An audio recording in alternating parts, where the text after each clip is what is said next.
मैं कैलूला करने की शौकीन थी, मगर मेरा देवर दिन रात मेरी जासूसी करता। रात होती तो भी दरवाजे के सुराख से झांकता। मैं छोटा बच्चा समझकर चुप कर जाती, मगर ठीक से फिर सो न पाती। एक रात मैं दरवाजा खुला छोड़कर लेट गई। उस रात मेरे होश उड़ गए जब मेरे कमरे में एक एक करके वही दो बादामी रंग की आंखें मैंने नींद व आंखों से खिड़की के जरा से खुले पट से खुद पर झांकती हुई देखी तो गुस्से से मेरा पारा हाई हो गया। कैसा बदतमीज था मेरा देवर। चेहरे से कितना मासूम दिखता था, और देखो तो कैसा घुन्ना, मीसना और बेशरम है। पता भी है कि भाभी सो रही है और ये मुझे झांक झांक कर देख रहा है। मैं करवट बदल कर रह गई। पूरे दिन के थका देने वाले काम के बाद एक दोपहर का कैलूला ही तो मुझे कुछ सुकून बख्शता था, लेकिन वो सुकून ये कमीना मेरा देवर बर्बाद करने आ जाता था। मैं जब से शादी होकर ससुराल आई थी यही सब तो देख रही थी। सास ससुर हयात न थे, मेरा शौहर ही सबसे बड़ा था और बाकी दो बहन भाई छोटे थे। शादी की रात ही शौहर ने कह दिया था कि अब देवर और नंद को तुमने ही माँ बनकर संभालना है। नंद खैर से अच्छी थी, लेकिन ये मेरा देवर 16 साल की उम्र में भी पक्का मर्द था। मुझे यूं देखता जैसे पहले किसी लड़की को देखा ही ना हो। शादी के दूसरे दिन ही नाश्ते के दौरान मेरा देवर मेरे बराबर वाली कुर्सी पर आकर बैठ गया। कहने लगा कि मैं आपके साथ ही नाश्ता करूंगा। मैंने छोटा बच्चा समझकर हंसकर कह दिया कि हाँ हाँ क्यों नहीं, बैठो। लेकिन मैं नहीं जानती थी कि उसकी नीयत और नजर दोनों ही ठीक नहीं है। उसके मुकाबले में मेरी नंद खामोश तबा किस्म की लड़की थी। किचन में मेरे साथ मेरी मदद भी करवा देती, बहुत ज्यादा चकचक भी नहीं करती थी। मुझे बचपन से ही दोपहर में कैलूला करने की आदत थी। आंधी आए या तूफान में कुछ देर के लिए आराम जरूर करती थी। मैं घर की सारी जिम्मेदारी मुझ पर आते ही पड़ गई थी। सफाई सुथराई, कपड़ों की धुलाई, खाना वगैरह सब कुछ मेरी जिम्मेदारी थी। गो की नंद मेरा साथ देती थी, लेकिन अपनी मर्जी की मालिक थी। देवर कॉलेज जाता था, दोपहर का खाना खाकर टीवी देखता था। पहले तो उसका रवैया मेरे साथ बहुत अच्छा था, लेकिन आहिस्ता आहिस्ता उसका रवैया मुझसे बदलने लगा। एक बार मैं किचन में काम कर रही थी तो किचन में आ गया। कहने लगा, मैं तो आपको बड़ा शरीफ समझता था, लेकिन आप तो। उसकी ये बात सुनकर मैं हैरान रह गई। मैंने कहा, इस बात से तुम्हारा क्या मतलब है? कहने लगा, बहुत जल्द बता दूंगा आपको। ऐसी भी क्या जल्दी है? भाभी मुझे मुस्कुराकर उसने सर से पैर तक देखा और किचन से बाहर चला गया। मैंने उसकी बात को मजाक समझकर टाल दिया, मगर मुझे क्या पता था कि वो क्या इरादा लिए हुए बैठा है। मेरे जहन में उसकी अधूरी बात ही घूम रही थी। मैं उस शाम जब सोने के लिए लेटी तो मुझे एक बार फिर यूं महसूस हुआ जैसे कोई दरवाजे से मुझे घूर रहा है। मैंने पहलू बदलकर जब दरवाजे की जानिब देखा तो कोई नहीं था, मगर फिर भी एक बेयकीनी थी। मैं उठी और आकर दरवाजे को कुंडी लगाकर बंद कर दिया ताकि कोई भी कमरे में ना आ सके। यकीन था कि मेरा देवर ही होगा जो दरवाजे से झांक कर मेरी जानिब देख रहा था। मुझे तो बहुत नागवार लगता था। आखिर देवर को शर्म नहीं आती थी कि भाभी सो रही है और देवर कमरे में झांक रहा है। मैंने कमरे को बंद किया और एक बार फिर कैलूला के लिए लेट गई। अभी मैं नींद में ही थी कि अचानक मुझे दरवाजे के बाहर कदमों की चाप सुनाई दी। जब थोड़ी आंखें खोलकर दरवाजे की जानिब देखा तो मुझे धचका सा लगा। यूं लगा जैसे दरवाजे के दरमियान में मौजूद दरार से मुझे कोई देख रहा है। मैं फौरन उठकर बैठ गई, मगर मेरे उठकर बैठते ही बाहर से भारी कदमों के भागने की आवाज आई। मेरा तो उस पल बुरा हाल था, कान की लौ तक सुर्ख हो चुकी थी। मैं गुस्से से कमरे से बाहर आई और दरवाजा खोलकर देखने लगी। उस वक्त वहां पर देवर तो मौजूद नहीं था, अलबत्ता मेरी नंद खड़ी थी जो किचन से बाहर निकली थी। कहने लगी, क्या हुआ भाभी, आप इतना गुस्से में क्यों लग रही हैं? मैंने उससे कहा कि तुमने अपने भाई को नहीं देखा, वो कैसी हरकतें किए जा रहा है। मैंने भी इतना ही कहा था। देवर कमरे से एक गला कुंकार कर बाहर निकल आया और फौरन मेरी बात सुनकर बोला, क्यों भाभी, मैंने इसे क्या किया है? आखिर किया ही क्या है मैंने? वो मुझ पर चढ़कर बोल रहा था जैसे मैं कसूरवार हूँ, और उसने तो कुछ गलत किया ही ना हो।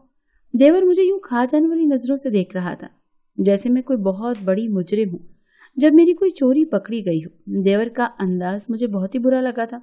उल्टा चोर कोतवाल को डांट रहा था। मैं वापस कमरे में आ गई और गुस्से से कहने लगी कि दोबारा मुझे झांक कर कमरे से मत देखना, वरना तुम्हारे भाई को बता दूंगी कि तुम ये सब कुछ करते हो। इतना सुनकर देवर के भी तेवर चढ़ गए और वहां से कहने लगा कि बताकर तो देखना, मैं भी भाई को आपके वो राज बता दूंगा, खड़े खड़े आपको घर से निकाल देंगे। मेरे तो पैरों के नीचे से जमीन निकल चुकी थी। मैं बेयकीनी से देवर को देखने लगी। आखिर वो कहना क्या चाहता था? देवर कहने लगा, मैं आपके बारे में सब कुछ जान चुका हूँ। आप जिस बहाने कमरे में जाकर, इतना कहकर वो फिर बात अधूरी छोड़ चुका था। मैं हड़बड़ा कर रह गई। मेरा चेहरा बिल्कुल ही सफेद हो चुका था। मेरी नंद मुझसे कुछ दूर खड़े मुझे घूर कर सवालिया नजरों से देखने लगी थी। गोया उसे भी मुझ पर शक होने लगा था। मेरे दिल की धड़कन इस कदर तेज हो चुकी थी कि मुझसे तो कोई अल्फाज ही नहीं निकल रहे थे। ये 16 साल देवर कैसा बदतमीज था, बगैर बात के ही मुझ पर इल्जाम लगा रहा था कि मैं सच्ची होकर भी कुछ बोल नहीं पा रही थी। मैंने अपनी घबराहट पर काबू पाते हुए कहा कि तुम कहना क्या चाहते हो? मैं कुछ घड़ी आराम करने के लिए लेटती हूँ, वो भी तुम्हें हजम नहीं हो रहा?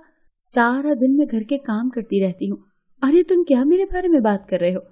इतना सुनकर देवर वहां से चला गया और बोला कि मेरा मुंह मत खुलवाओ भाभी, तो बेहतर है। वो अपने कमरे में जा चुका था, जबकि नंद मुझे अब मशकूक नजरों से देखती हुई वहां से चली गई और कहने लगी कि भाभी आप प्लीज दरवाजा बंद करके मत सोया करें, अच्छा नहीं लगता।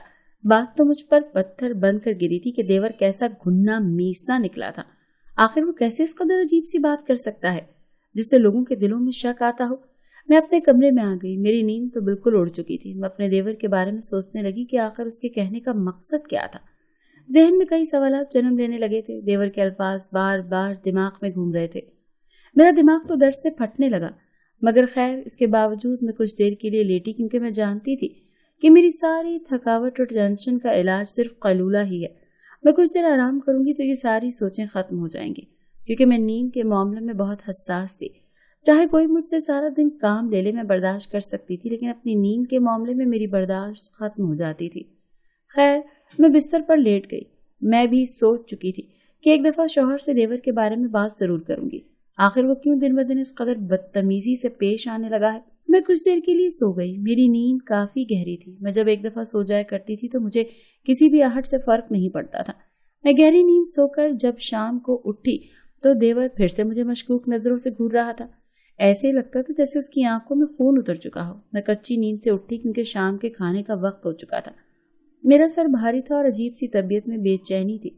मैं लड़खड़ाते हुए चलती हुई कमरे से बाहर आई तो मुझे देखकर देवर हकारत से सर झटकने लगा। उसका ये अंदाज तो मुझे मजीद परेशान कर रहा था। मैं चलती हुई देवर के पास आई और कहने लगी कि तुम्हारा मसला क्या है? तुम क्यों मुझसे इस तरह बात करते हो? मैंने तुम्हारा क्या बिगाड़ा है? मैं तो तुम्हें अपना छोटा भाई समझती हूँ। इतना कहकर मैंने देवर के कांधे पर हाथ रखना चाहा, मगर उसने गुस्से से मेरा हाथ झटक कर कहा, खबरदार जो मुझे अपना भाई बनाया। नहीं हो तुम मेरी बहन। मेरी सिर्फ एक ही बहन है, मैं कभी भी तुम्हें अपनी बहन नहीं बना सकता। देवर के ये अल्फाज तो मेरे सर पर पहाड़ की तरह टूटे थे। आखिर वो मुझे अपनी बहन नहीं समझता तो फिर क्या समझता है? मैं तो परेशान सी हो चुकी थी। ये 16 साला लड़का ना जाने अपने दिमाग में क्या सोचे रखे हुए बैठा था। उस रात जब मेरा शौहर घर आया तो मैंने सोचा कि देवर के बारे में उसे बताऊं, मगर वो काम की वजह से पहले ही काफी फिक्रमंद थे। मैं कुछ बताती इससे पहले ही मेरा देवर उनके पास आ गया। इधर उधर की बातें करने लगा। वो बिला वजह से अपनी बातों में लगाए हुए था। शायद नहीं चाहता था कि मैं उसके बारे में अपने शौहर को बताऊं, मगर इसके पीछे उसका क्या मकसद था। मैं जब भी अपने शौहर के पास बैठकर उससे बात करना चाहती, उसका हाथ थामती, तो वो फौरन कहीं न कहीं से देवर वारिद हो जाता और मुझे मजबूरन अपने शौहर के करीब से उठना पड़ता, क्योंकि देवर फिर घंटों बैठकर बातें किया करता था। उन दिनों काम भी हद से ज्यादा था। मैंने घर की सफाई की थी और नंद भी किसी काम की वजह से सहेली के घर गई हुई थी। मैं अकेले ही सारे घर का काम निपटाकर बहुत ज्यादा थक चुकी थी। दिन का खाना बनाया और खाकर फौरन ही आराम करने के लिए लेट गई। अभी मैं सोई हुई थी, तभी मुझे यूं महसूस हुआ जैसे कोई मेरे कमरे में दाखिल हुआ हो। मैंने सोचा कि शायद मेरी नंद होगी, मगर तभी जब मैंने बेहद करीब कदमों की चाप महसूस की, आंखें खोल दी, तो जो मंजर मैंने देखा मेरे होश उड़ा गए। मेरा देवर मेरे बेहद करीब खड़ा था और उसके हाथ में तकिया था। ऐसे लगता था जैसे उस तकिए से वो मेरी सांसें रोकने वाला हो। मैं चीख कर उठ बैठी और फौरन अपना दुपट्टा ठीक करते हुए बोली, ये क्या बदतमीजी है? तुम मेरे कमरे में क्या कर रहे हो? कितनी बार तुम्हें मना किया है, जब मैं सो रही हूँ तो कमरे में मत आया करो। इतना कहकर वो कहने लगा कि आज बाहर क्यों नहीं गई? इसका क्या मतलब था? मैंने कहाँ जाना था? मैंने उसे शिकायती नजरों से देखकर कहा, मैं रोज इस वक्त यही होती हूँ, कहीं तुम कोई ख्वाब तो नहीं देख रहे? वो कहने लगा, बस ज्यादा ड्रामे मत करें, मैं आपके बारे में सब कुछ जान चुका हूँ। ये तो मेरा भला जाने कि अभी तक आपको इस घर में रहने दिया है, वरना कब का आपको घर से निकाल चुका होता। आपने जो कुछ मेरे भाई के साथ किया है, इसके बाद तो कोई भी शरीफ मर्द आपको अपने साथ रख नहीं सकता। देवर की इतनी बात सुननी थी कि मेरे पैरों के नीचे से जमीन निकल गई। मैंने बगैर देखे सुने देवर के मुंह पर तमाचा मार दिया। वो गाल पर हाथ रखे रह गया। मैं उसे बेतहाशा बातें सुनाने लगी और बोली कि हिम्मत कैसे हुई जो तुम मेरे बारे में ऐसी सोच रखो? तुम होते कौन हो मेरे किरदार पर इल्जाम लगाने वाले? दफा हो जाओ मेरे कमरे से और दोबारा यहाँ कभी मत आना। थप्पड़ खाकर देवर मजीद मुश्तैल हो चुका था। उसने तो मुझ पर ही हाथ उठाने के लिए हाथ बढ़ाया, मगर फिर न जाने क्या सोच कर रुक गया और कहने लगा, मैं अब आप जैसी औरत को इस घर में बिल्कुल भी रहने नहीं दूंगा। इतना कहकर वो कमरे से चला गया। मगर मैं तो ये सोचती रह गई कि आखिर देवर मेरे बारे में इस कदर बदगुमान कैसे हो सकता है। सारा दिन तो मैं घर के काम करती रहती थी, थोड़ी देर सोने के लिए कमरे में आती थी। इसमें भी उसने ये नतीजा अखज़ कर लिया। मेरे पास तो एक अदद मोबाइल भी नहीं था, फिर आखिर देवर मुझ पर इल्जाम कैसे लगा सकता था। अगले रोज जब मैं कैलूला के लिए लेटी तो मेरी आंख न लगी, जहन बार बार देवर की बात की जानिब जा रहा था। तभी मुझे यूं लगा जैसे कोई कमरे में दाखिल हुआ हो। मैं फौरन आंखें बंद करके लेट गई, गोया सो रही हूँ। तो कमरे में कोई दाखिल हुआ और मेरे पास आया और फिर उसने रुख बदला। मैंने जब थोड़ी बहुत आंखें खोलकर देखी तो मेरे होश उड़ गए। मेरी नंद मेरे कमरे में आई थी। उसने मेरा बुर्का उठाया और फिर बुर्का पहनने लगी। उसने बुर्का पहनकर अपना चेहरा छुपाया और फिर एक नजर मुझ पर डालकर कमरे से बाहर निकलने लगी। मेरी तो जान निकली जा रही थी। आखिरकार नंद कहाँ जा रही थी? मैं फौरन उठ बैठी और अपना दूसरा अबाया निकाल कर पहना। उस वक्त तो कैलूले का वक्त था और मैं अक्सर अपने कमरे में आराम कर रही होती थी। उस वक्त मेरी नंद या देवर कहाँ होते हैं मुझे कुछ खबर न होती। उस वक्त नंद का घर से निकलना मुझे मशकूक कर चुका था। मैं भी उसका पीछा करने लगी, मगर इस बात से अनजान कि मुझे घर से निकलता देख देवर भी मेरा पीछा करने लगा था। मैं नंद के पीछे जाने लगी, तभी 20 मिनट बाद उसने रिक्शे को एक बार सुनसान से इलाके में रुकवाया और हैरान थी मैं, आखिर वो यहाँ क्यों आई है। वो रिक्शे से उतरी और उतरकर एक तरफ जाने लगी। वहां पर एक लड़का खड़ा था। मेरी नंद बुर्का पहनी फौरन उसके पास चली गई और जाकर उससे बातें करने लगी। मेरे तो पैरों के नीचे से जमीन निकल गई थी। यानी नंद रोज यहाँ मेरा बुर्का पहनकर आया करती थी। मेरे जहन में एक साथ कई झमाके हो रहे थे। पीछे मुड़कर देखा, तभी मेरे पीछे मेरा देवर भी खड़ा था। देवर खड़ा सदमे से सामने बहन को देख रहा था, मगर उससे भी बड़ा धचका तो तब लगा जब मेरी नजर देवर से भी पीछे खड़े अपने शौहर पर पड़ी। वो आग उगलती नजरों से बहन को देख रहे थे। मैं जब घर से निकली तो देवर मेरे पीछे चला आया। शौहर जो आज जल्दी घर आकर हम सबको बाहर डिनर के लिए ले जाना चाहता था, जब उसने हमें अलग अलग गाड़ियों में जाता देखा तो हमारे पीछे ही आ गया और अब यूं नंद को किसी गैर के साथ देखकर उसकी गैरत ने जोश मारा। वो गुस्से से आग बगूला नंद की तरफ बढ़े और लड़के को पीटने लगे। मैंने नंद का हाथ पकड़ा और फौरन घर ले आई। उसकी आंखों में आंसू थे। वो हाथ जोड़कर माफी मांगते हुए बोली कि भाभी मुझे बचा ले, वरना भाई मुझे जान से मार डालेंगे। वो रोए जा रही थी, जबकि मेरा खुद को वजूद भी कांप रहा था। कैसी तेज तरार नंद निकली थी, जो शक्ल से मीसती और करतूत से ऐसी थी। रोजाना मेरा बुर्का पहनकर मेरे सोने के बाद घर से चली जाया करती थी और देवर समझता था कि मैं घर से चली जाया करती हूँ। इसी बिना पर वो मुझ पर शक करने लगा था। मैंने नंद को नफरत आमीज नजरों से देखा। उसकी वजह से मेरा किरदार मशकूक हुआ था। मुझको गुस्सा इतना शदीद चढ़ा हुआ था कि 2 जोरदार थप्पड़ उसके मुंह पर जड़ दिए। मैंने जिंदगी में पहली बार किसी लड़की पर हाथ उठाया था। तभी मेरा शौहर और देवर घर आए। शौहर ने तो कुल्हाड़ी उठा ली थी। कहने लगे, मैं आज इसको जिंदा नहीं छोड़ूंगा। इसने मेरी इज्जत पर हाथ डाला है, मैं इसके टुकड़े टुकड़े कर दूंगा। शौहर और देवर आगे बढ़े, मगर मैंने दोनों को बमुश्किल रोका और बोली कि मसले का हल ये हरगिज नहीं, बेहतर है कि इससे नंद की शादी करवा दी जाए। शौहर कहने लगा, इस जैसे सड़क छाप लड़के से हरगिज बहन की शादी नहीं करवाऊंगा। वो तो बदनामी जमाना लड़का है, कई लड़कियों को मोहब्बत के जाल में फंसाकर बर्बाद कर चुका है, जबकि नंद भूली भाली उसके जाल में फंस गई थी। ये शुक्र था कि अभी तक उसकी इज्जत महफूज थी। शौहर ने इस शर्त पर नंद को छोड़ा कि जल्द से जल्द उसकी शादी करवा दो। मैंने भी जल्द ही अच्छा रिश्ता देखकर नंद को ब्याह दिया तो घर में कुछ सुकून हुआ। नंद भी रो धोकर ससुराल में बस चुकी थी, जबकि देवर सर झुकाए फिरता रहता। जानती थी मुझसे शर्मिंदा है। एक रोज आकर हाथ जोड़कर माफी मांगने लगा कि अपनी बहन की जगह वो मुझ पर शक करता रहा, मगर मेरे दिल में अभी तक गुस्सा था। मैंने उसका कान जोर से पकड़कर खींचा तो उसके मुंह से चीख निकल गई।